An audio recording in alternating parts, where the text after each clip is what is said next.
Hello students, आज हम लेखन कार्य में पत्र लेखन पढ़ेंगे और पत्र लेखन में हम औपचारिक पत्रों के बारे में ज़्यादा पढ़ेंगे। तो बच्चों, सबसे पहले मैं आपको बताऊंगी कि पत्र हम किसे कहते हैं। पत्र किसे कहते हैं? पत्र लेटर, चिट्ठी या खत को कहते हैं, या पत्र एक दूसरे को संदेश पहुंचाने का माध्यम होते हैं। इनके द्वारा घर परिवार के समाचार, अपने मन के भाव व विचार प्रकट किए जा सकते हैं।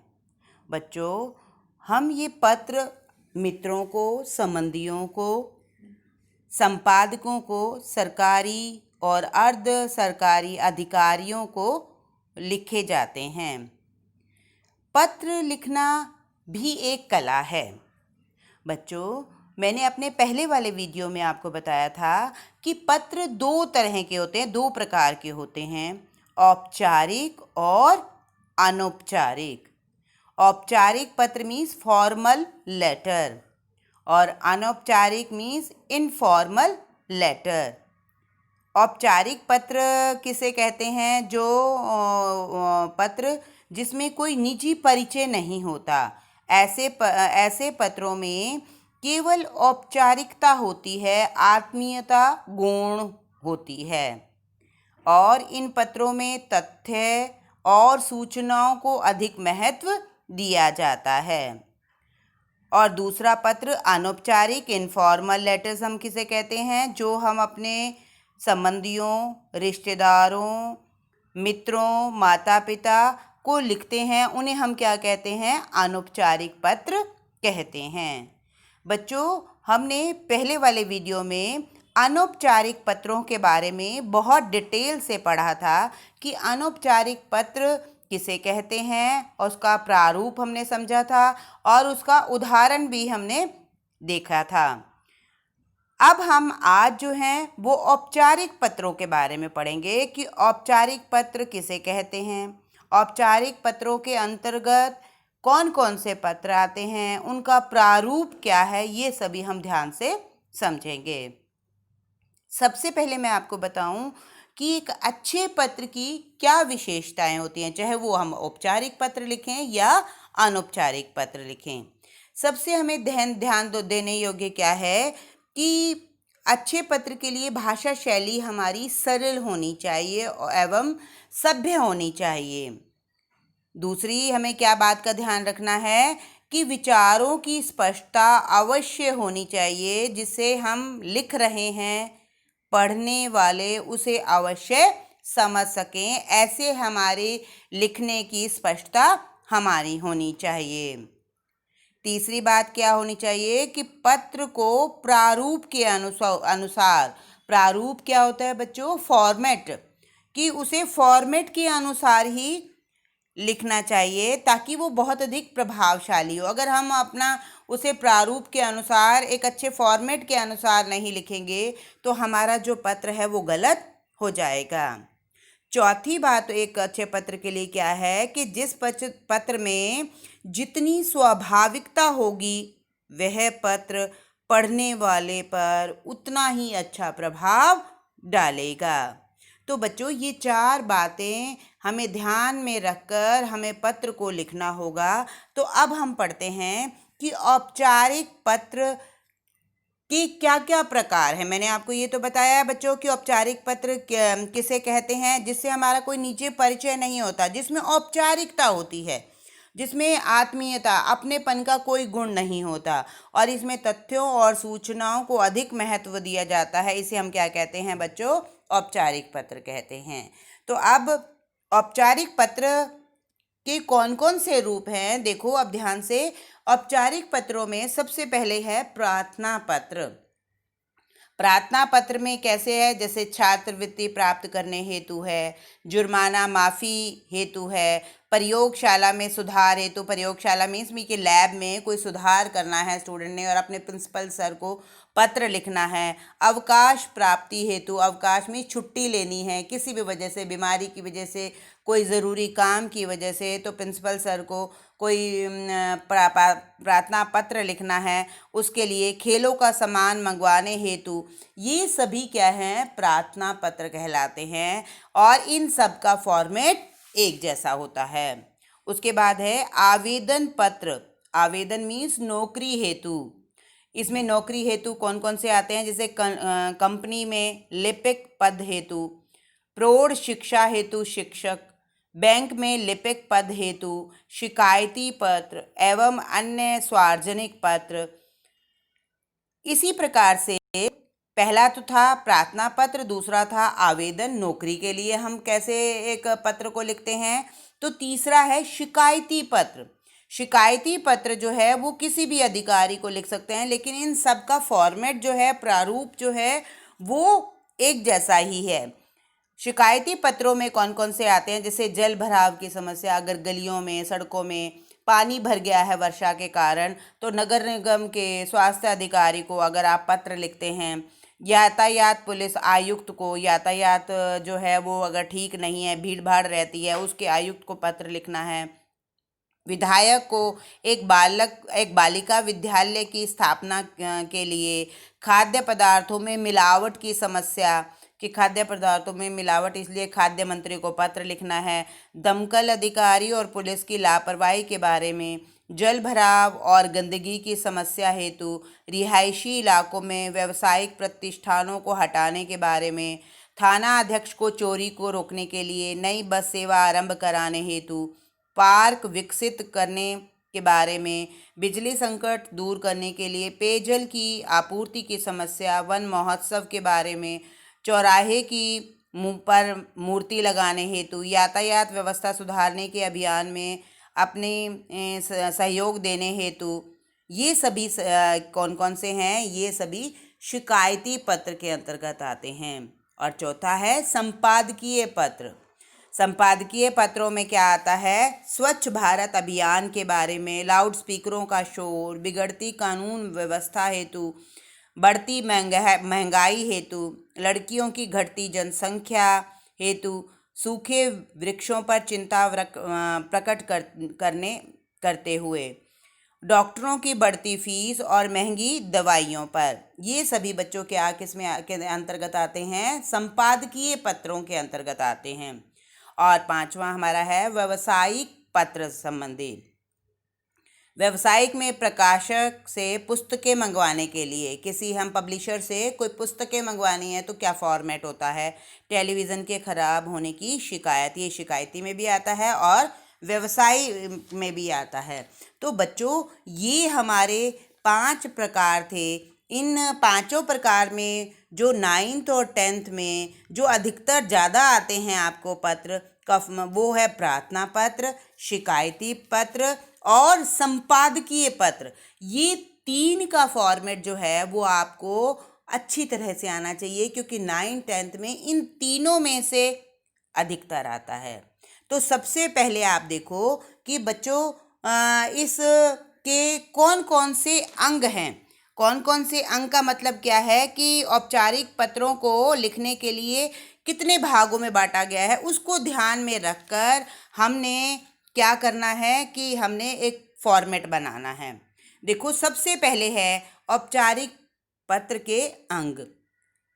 पत्र प्रेषक, पहले तो पत्र को लिखने वाला का ऊपर पता आता है, लेकिन बच्चों क्योंकि 9th 10th में हम ये कहते हैं कि आपको पता नहीं लिखना बोर्ड की क्लास में, क्योंकि 10th क्लास में पता नहीं लिखना होता, नाम भी नहीं लिखना होता पत्र के नीचे, इसलिए हम सबसे ऊपर क्या लिखते हैं, परीक्षा भवन, केंद्र और शहर लिखते हैं, ताकि बोर्ड की परीक्षा में किसी को ये संदेह ना हो कि ये पेपर किसका है। इसलिए हम पत्र प्रेषक की जगह पर परीक्षा भवन, केंद्र के और शहर लिखते हैं। दूसरे नंबर पे उसकी दिनांक आएगी, दिनांक जो जिस दिन आप वो पत्र लिख रहे हैं। तीसरे नंबर पे पत्र प्रापक, पत्र प्रापक मीन्स किसको आप पत्र लिख रहे हैं। जैसे आप प्रार्थना पत्र लिख रहे हैं तो सेवा में प्रधानाचार्य महोदय, फिर विद्यालय का नाम और शहर। और विद्यालय के नाम की जगह पे आप कैखे भी लिख सकते हैं। विद्यालय बोर्ड की क्लास में 10th क्लास में आपने विद्यालय का नाम भी नहीं लिखना है। शहर में ये नहीं कि आप भिवानी लिखें, बल्कि शहर में सिर्फ शहर ही लिखना है। उसके बाद हो गया पद और पता, उसका हो गया। फिर उसके बाद बच्चों जो चौथी चीज़ है वो बहुत ही इम्पॉर्टेंट है। जब आपने अनौपचारिक पत्र लिखे थे, हमने समझाए थे, तो उसमें हमने कहा था कि विषय नहीं लिखा जाता, जबकि औपचारिक पत्रों में विषय ज़रूर लिखा जाता है। वो विषय जो है आप कोशिश करेंगे कि विषय लिखकर आप उसको छोटा करके एक ही लाइन में लिखें। विषय को आप 2 या 3 लाइनों में पूरी के पूरा जो पत्र दिया हुआ है वो नहीं लिखना, आपने छोटा उसे करके लिखना है। एक ही में, जैसे अपने क्षेत्र में कानून व्यवस्था की बिगड़ती हुई स्थिति पर किसी दैनिक समाचार पत्र के संपादक को पत्र लिखिए। अब बच्चों ये 2 लाइनों का है पत्र जो पूछा गया है।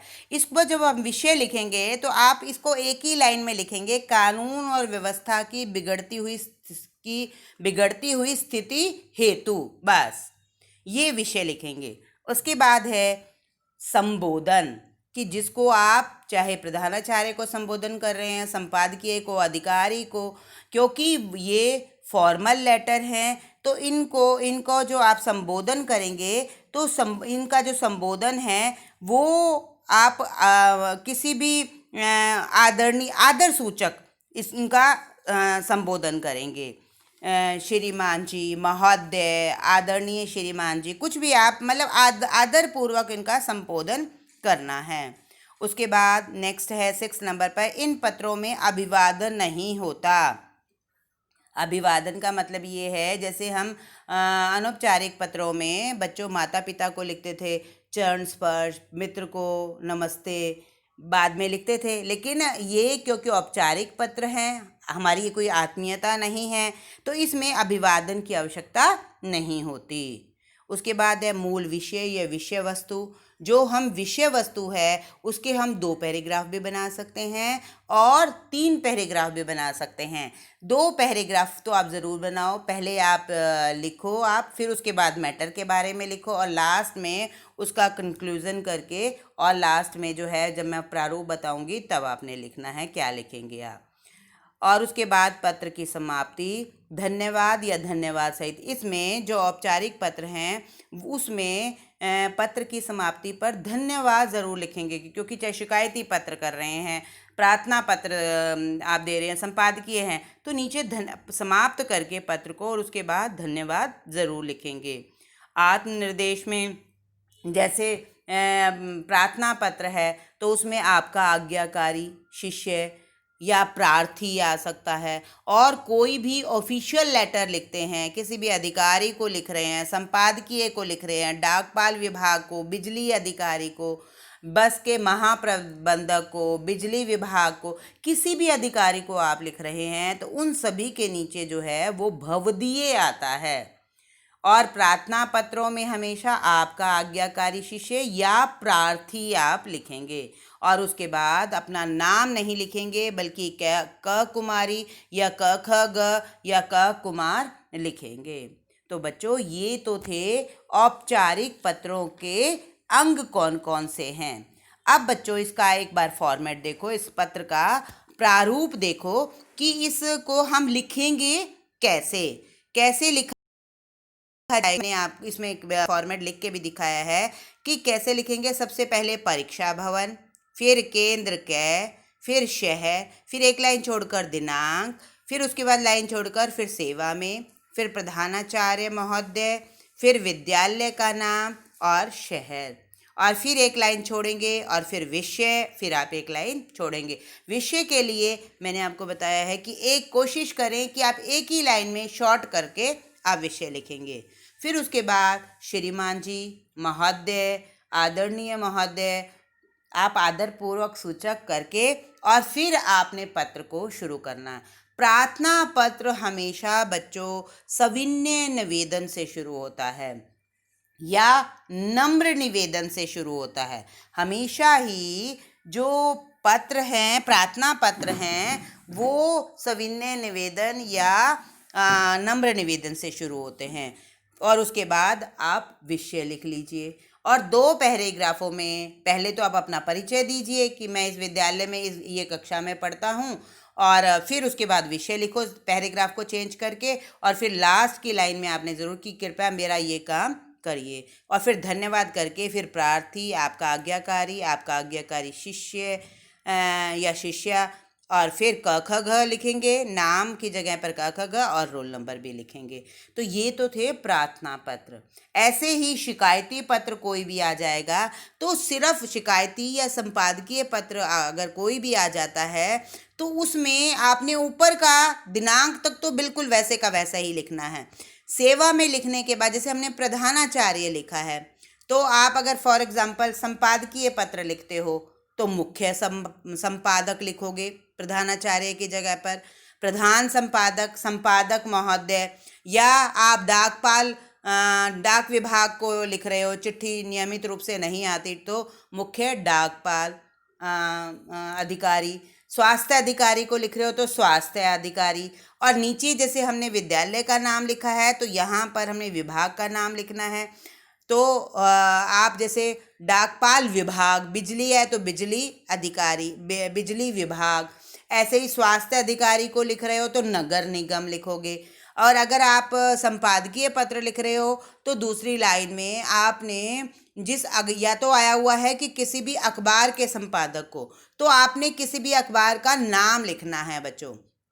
जैसे दैनिक भास्कर, पहले लिखोगे मुख्य संपादक, फिर लिखोगे दैनिक भास्कर। इसमें तीसरे नंबर पर जो है वो आपने शहर नहीं लिखना, सिर्फ संपादकीय पत्र ऐसा है बच्चों जिसमें आपने उस शहर का नाम लिखना है जिस शहर में वो अखबार छपती है।